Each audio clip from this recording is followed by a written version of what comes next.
তাহলে মুখটাকে বোবা বানানো দরকার যদি শান্তি চান। মুখ বোবা হবে কখন? যখন আপনার মন কন্ট্রোলে চলে আসবে।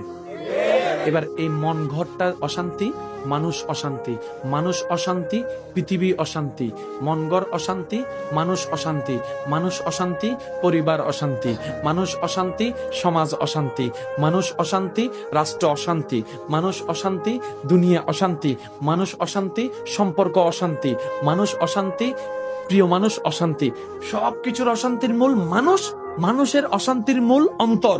এবার সেই মানুষটা তো হাত ঢুকাই অন্তরকে কন্ট্রোল করতে পারে না। এমন কোন ল্যাপটপ সফটওয়্যার নাই যে কন্ট্রোল করতে পারবে অন্তরকে। এবার মানুষ, তোমার অন্তর কন্ট্রোল হলো, তোমার অন্তর এরকম আনকন্ট্রোল হলো কিভাবে? তোমার অন্তর এত নোংরা হলো কিভাবে? এই অন্তরে হিংসা আসলো কিভাবে? অহংকার আসলো কিভাবে? লোভ আসলো কিভাবে? অহংকার তো রবের জিনিস নয়, লোভ তো রবের জিনিস নয়, হিংসা তো রবের জিনিস নয়, এগুলো তো শয়তানের জিনিস। তোমার অন্তরে ঢুকলো কিভাবে? এবার বান্দার ব্রেন খুলে যায়, হায় হায়, শয়তান তো আমাকে জাহান্নামে নেওয়ার জন্য, রবের অপ্রিয় বানানোর জন্য চালাকিয়ানা করছে, আমার মনকে নোংরা করে দিচ্ছে। এখন রবের কাছে বান্দা স্যালেন্ডার করে, মাওলা আমি তো পারছি না, শয়তান হতে দেখি না, যুদ্ধ করবো তো করবো কিভাবে, লড়বো তো লড়বো কিভাবে? রব বলে তোর মনে তুই হাত ঢুকাতে পারবি না, একটা কাজ কর, তুই তাকওয়াকে অর্জন করে আমি রব এবং আমার রাসূলের মহব্বত অন্তরে ঢুকাই ফেল। ওই মহব্বত ঢুকলে শয়তান এমনিতেই বের হয়ে যায়। এবার বলেন নামাজে কেন মজা পাচ্ছি না? বুঝতে পারছেন? কারণ এই জায়গাটা শয়তানে দখল করে আছে। জগদার কিছু নাই, নিজেরটা নিজে মিলান, আমারটা আমি মিলাই, আপনারটা আপনি মিলান। কারণ নিজে বাঁচলে বাঁচেন না। আমার কবর আমাকে আলোকিত করতে হবে, আপনার কবর আপনাকে আলোকিত করতে হবে। ওইখানে কিন্তু ঝগড়া চলবে না। একটু আসেন না, এই নামাজটা দিচ্ছি, সিজদাটা দিচ্ছি, রোজাটা রাখছি, কিন্তু বেনিফিট কোনো কিছু হচ্ছে না। সেজন্য তো আপনারা বলেন হাজি মানুষ কেমনে এমনে করে, রোজাদার কেমনে এমনে করে। আসলে রোজাদার হলে সে এরকম করতো না, সে রোজাটা এখানে নিয়েছে, এখানে নিতে পারেনি। আমি কি বুঝাতে পারছি কথা? এবার বলেন সবচাইতে মানবের দেহে সবচাইতে দামি ঘরের নাম কি? মন। বলেন না মন কি? জোরে বলেন মন। মানবের দেহে সবচাইতে দামি ঘরের নাম কি? মন শান্তি। জোরে বলেন মন শান্তি। মন অশান্তি। এই দুনিয়ার ভিতর পরিবার আছে না? এবার সংসারে শান্তি চান আপনারা?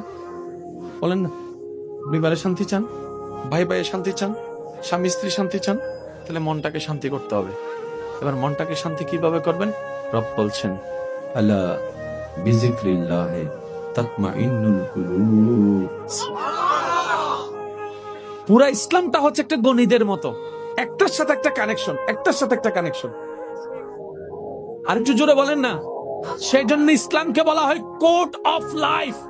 মানব জীবনের 24টা ঘন্টার হাজার রকমের সমস্যার সমাধান যেখানে আছে একটা পুস্তকে, এটার নাম ইসলাম। মুসলমান মানে কি? আত্মসমর্পণ। এবার আপনি আমি নিজের মন মতো চলতে চলতে চলতে চলতে চলতে হঠাৎ বুঝ চলে আসলো মরতে তো হবে, রবের কাছে তো যেতে হবে। এবার আজরাইল এসে আপনাকে ধরার 2 মিনিট আগে আপনি নিজে থেকে স্যালেন্ডার হয়ে গেলেন, মওলা মাফ করে দাও, মওলা মাফ করে দাও, মওলা মাফ করে দাও, আমি তোমার বান্দা এসেছি, মওলা বুঝি নাই, তোমার নিয়ামত খেয়েছি, কিন্তু তোমার নিয়ামতের বেহুর মতো কাজ করেছি। মওলা তোমার জমিনে থেকেছি সত্য, কিন্তু তোমার আদেশ পালন করতে আমি পারিনি। মওলা আমি বান্দা এসেছি। আল্লাহ তুমি না রহমান, তুমি না গফফার, তুমি না সত্তার, তুমি না খালিক, তুমি না মালিক। মওলা তুমি চাইলে তো দিনকে রাতও বানাইতে পারো, রাতকে দিনও বানাইতে পারো সেকেন্ডের আগে। মওলা তুমি তো চাইলে মৃতকে জীবিতও বানাইতে পারো, জীবিতকে মৃতও বানাইতে পারো। ও মাওলা এই বিশ্বের সামনে, এই বিশ্বের সামনে, এই গ্যালাক্সির সামনে পৃথিবীর কোনো অস্তিত্ব নাই। পৃথিবীর সামনে আমি 3.5 হাত মানুষের কোনো অস্তিত্ব নাই। মাওলা এই ছোট্ট নগণ্য বান্দাটা তোমার কাছে এসেছি। মাওলা মা তো ফেরাই দেয় না, মায়া করে। তুমি তো বলেছো মায়ের চাইতে 1000 গুণ বেশি তুমি বান্দাকে ভালোবাসো, বান্দাকে ভালোবাসো। ও মাওলা তুমি দৌড়াই দিলে কার কাছে যাব?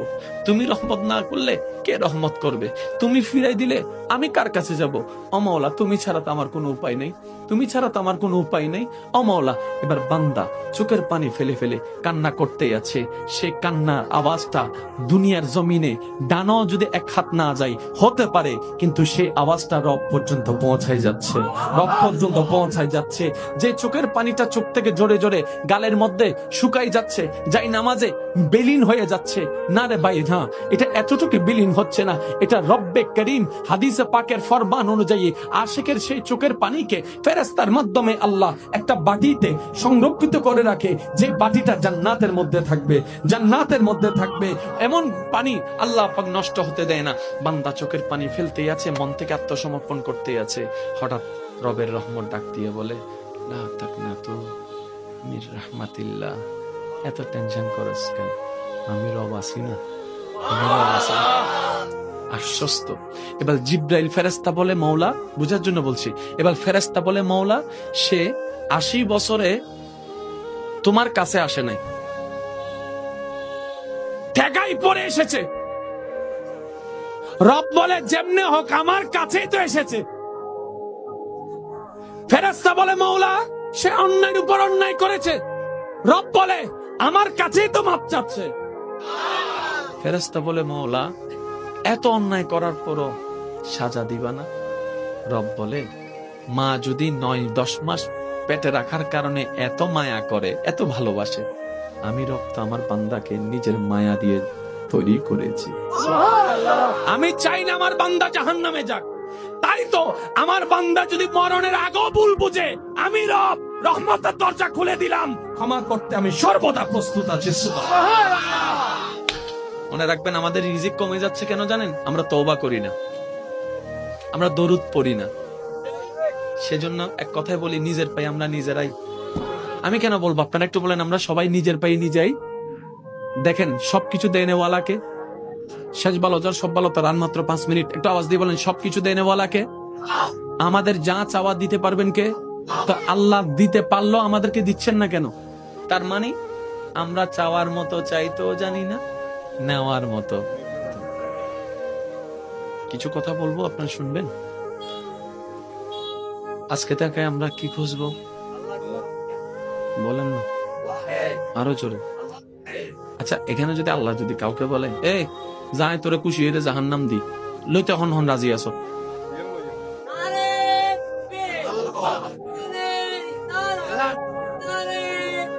উচ্চ আওয়াজ একবার হন মারহাবা। আর আল্লাহ যদি হয়, তুই জান্নাত যা, কি নাই খুশি নেই, শোনা যাবে না? কেউ যাবে না, কেউ যাবে না। তার মানে কি সবকিছুর মূলে মাওলা। আরেকটু জোরে বলেন না। জান্নাত জাহান্নাম কিচ্ছু না, সবই মাওলার দয়া। আপনার রব যদি চায়, আপনি যে ভাঙ্গা করে আছেন সেখানেও শান্তির বন্যা বয়ে দিতে পারে। রব যদি না চায়, আপনি 10 তলার কোটি টাকার বিল্ডিং ও সেই শান্তি পাবেন না। হুয়াল্লাযী আনজালাস সাকিনাতা ফি কুলুবিল মুমিনিন। সবকিছুর মূলে কে? এই কানেকশনটা আমাদের ওদিকে লাগাইতে হবে। জান্নাত আমাদের গিফট, মনে রাখবেন, জান্নাত আমাদের গিফট। দেনেওয়ালা কে? আল্লাহর সাথে কানেকশন রাখতে হবে। যে তাহলে নামাজের প্রত্যেকটা সিজদায় আল্লাহ, নামাজের প্রত্যেকটা রুকুতে, জোরে বলেন না, নামাজের প্রত্যেকটা তাকবীরে, নামাজের প্রত্যেকটা তাশাহুদে, নামাজের প্রত্যেকটা রুকনে, রমজানের মধ্যে ক্ষুধার্ত থাকার পিছনে, তৃষ্ণার্ত থাকার পিছনে, সন্তান হয়ে মা বাবা সেবা করার পিছনে, স্বামী হয়ে স্ত্রীর মায়াকে মহাব্বত করার পিছনে, স্ত্রী হয়ে স্বামীকে সম্মান মর্যাদা দেওয়ার পিছনে, ছোট হয়ে বড়কে সম্মান দেওয়ার পিছনে, বড় হয়ে ছোটদেরকে স্নেহ দেওয়ার পিছনে, যে জায়গা পায় তাকে জায়গা দেওয়ার পিছনে, সবকিছুর মূলে রাখবেন আল্লাহ। এবার টোটাল অঙ্কটা আমি এক জায়গায় করছি। জান্নাতে যাওয়ার জন্য 2টা জিনিসের দরকার। কারো যদি দ্বিমত থাকে আমাকে একটু জানাই দিবেন। জান্নাতে যাওয়ার জন্য 2টা জিনিসের দরকার। বান্দা চাচ্ছে জান্নাতে যেতে ও চিরস্থায়ী সুখটা পেতে, তো দেনেওয়ালাকে আল্লাহ। এবার আল্লাহ শর্ত দিলেন, বান্দা তুমি যদি জান্নাতে যেতে চাও, তোমাকে 2টা ফরম আনতে হবে, 2টা ফাইল। একটা হচ্ছে ইমানের ফাইল, আর একটা আমলের ফাইল। ইমানের ফাইল, ইমান থাকে